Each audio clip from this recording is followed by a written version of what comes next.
দিনাজপুর বাংলাদেশের উত্তর-পশ্চিমাঞ্চল তথা রংপুর বিভাগের অন্যতম প্রাচীন ও সীমান্তবর্তী জেলা।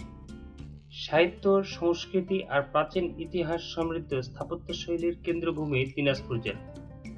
ভৌগোলিকভাবে ভারতের বিন্ধ্যা পর্বতমালা, ছোটনাগপুর এসব স্থানের মৃত্তিকার সমগোত্রীয় এই দিনাজপুরের মাটি। কথিত আছে দিনাজ বা দিনরাজ নামে রাজপরিবারের একজন প্রতিষ্ঠাতার নামানুসারে রাজবাড়ির অবস্থিত মৌজার নাম হয় দিনাজপুর। পরবর্তীতে ব্রিটিশ শাসকরা রাজার সম্মানে জেলার নামকরণ করেন দিনাজপুর। 1786 সালে দিনাজপুর জেলা হিসেবে গঠিত হয়। 1947 সালের দেশ বিভাগের পর দিনাজপুরের একটি বড় অংশ পশ্চিম দিনাজপুর নাম ধারণ করে পশ্চিমবঙ্গে চলে যায়, আর পূর্বাঞ্চলের 13টি উপজেলা ও 9টি পৌরসভা নিয়ে গঠিত হয় দিনাজপুর জেলা। হিলি স্থলবন্দর দেশের দ্বিতীয় স্থলবন্দর।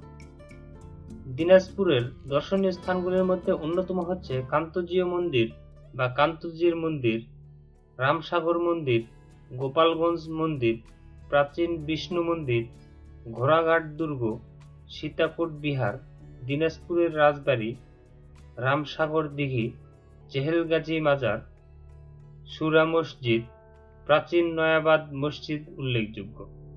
দিনাজপুরের সুগন্ধি কাঁঠালভোগ, চিনিগুড়া চাল সহ নানান জাতের চাল এবং মিষ্টি স্বাদের লিচু এ জেলার অন্যতম কৃষি সম্পদ। শুধু ইতিহাস, ঐতিহ্য বা কৃষিতেই সমৃদ্ধ নয়, দেশের অর্থনৈতিক উন্নয়নেও অবদান রাখছে দেশের প্রথম খনি দিনাজপুরের বরফপুরিয়া কয়লা খনি এবং মধ্যপাড়া কঠিন শিলা খনি। দিনাজপুর জেলায় শিক্ষার জন্য রয়েছে 1713টি প্রাথমিক বিদ্যালয়, 11টি কমিউনিটি বিদ্যালয়, 29টি এনজিও স্কুল, 10টি কিন্ডারগার্টেন, 351টি মাদ্রাসা, 617টি মাধ্যমিক বিদ্যালয়, 118টি কলেজ, 10টি ভোকেশনাল কলেজ ছাড়াও রয়েছে টেক্সটাইল ইনস্টিটিউট, সরকারি পলিটেকনিক ইনস্টিটিউট, ভেটেরিনারি কলেজ। উচ্চশিক্ষার জন্য রয়েছে বিশ্ববিদ্যালয়। উল্লেখযোগ্য প্রতিষ্ঠানের মধ্যে রয়েছে দিনাজপুর জেলা স্কুল, দিনাজপুর সরকারি স্কুল, ফুলবাড়ী সরকারি college, cantonment public school and college. নারী শিক্ষার জন্য রয়েছে দিনাজপুর সরকারি বালিকা উচ্চ বিদ্যালয় ও হাকিমপুর মহিলা ডিগ্রি কলেজ।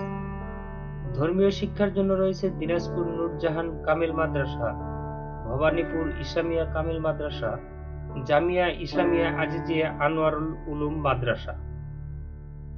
চিকিৎসার জন্য রয়েছে দিনাজপুর নার্সিং কলেজ এবং মেডিকেল কলেজ ছাড়াও উচ্চশিক্ষার জন্য রয়েছে হাজী দানেশ বিজ্ঞান ও প্রযুক্তি বিশ্ববিদ্যালয়।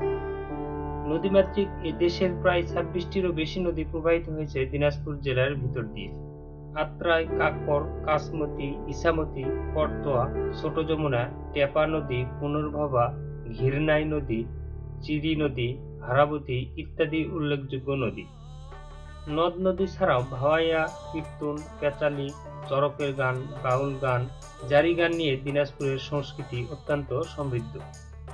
দিনাজপুর থেকে প্রকাশিত পত্রিকার মধ্যে রয়েছে দৈনিক উত্তরা, দৈনিক প্রতিদিন, দৈনিক উত্তর বাংলা, দৈনিক তিস্তা, দৈনিক জনমত, দৈনিক উত্তরবঙ্গ, দৈনিক উত্তরাঞ্চল, দৈনিক আজকের প্রতিভা, দৈনিক খবর একদিন, সাপ্তাহিক অতঃপর, সাপ্তাহিক আজকের পত্রিকা, সাপ্তাহিক বিরামপুর বার্তা ছাড়াও রয়েছে বেশ কয়েকটি অনলাইন পত্রিকা। যোগাযোগ ব্যবস্থায় রয়েছে 17টি রেল স্টেশন ঘিরে 187 কিলোমিটার এর রেলপথ। রাজধানী থেকে এ জেলার দূরত্ব প্রায় 414 কিলোমিটার এর পথ। উল্লেখযোগ্য ব্যক্তিদের মধ্যে রয়েছে শিবলি সাদিক, রাজনীতিবিদ, ক্রিকেটার লিটন দাস, ইসলামী চিন্তাবিদ ও রাজনীতিবিদ, সাবেক সাংসদ আজিজুর রহমান চৌধুরীর মতো গুণী ব্যক্তিত্ব। আজ এ পর্যন্তই। পরবর্তী ভিডিওতে আসবো নতুন কোনো খাবার অথবা নতুন কোনো স্থান নিয়ে। সে পর্যন্ত চ্যানেলটি সাবস্ক্রাইব করে পাশেই থাকুন। ধন্যবাদ।